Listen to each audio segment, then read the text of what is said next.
ये झूमर गीत है, नौकरी पे है और हस्बैंड वाइफ पे गाना है। आप लोग देखिए फुलबाज करके। वहाँ रख दीजिए। हाँ। अरे लागल बारे रेलवे के नौकरिया नौकरिया करे जई हे बालम। लागल बारे रेलवे के नौकरिया नौकरिया करे जई ए बाल। नौकरी नहीं करब त घरे चली आई हा। नौकरी नहीं करब त घरे चली आई हा।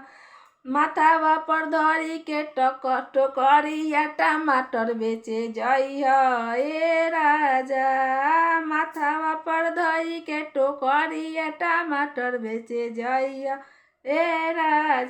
टमाटर बेचे जइहा ए राजा। टमाटर बेचे जइहा टमाटर बेचे जइहा।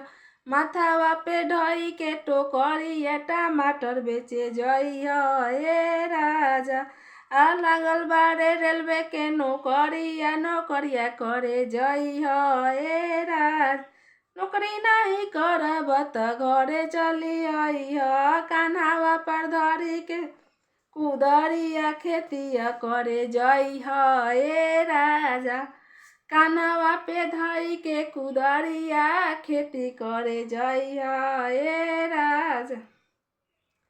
लागल बारे रेलवे के नौकरिया नौकरिया करे जइहा ए राजा। नौकरी नहीं करब त घरे चली आइबा। नौकरी नहीं करब त घरे चली आइबा।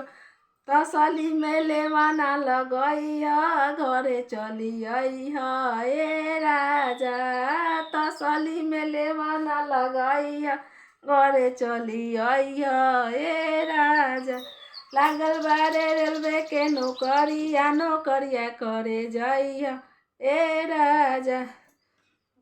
मेहरी के कपड़ा धोइहा छत पर सुखइहा ए राजा।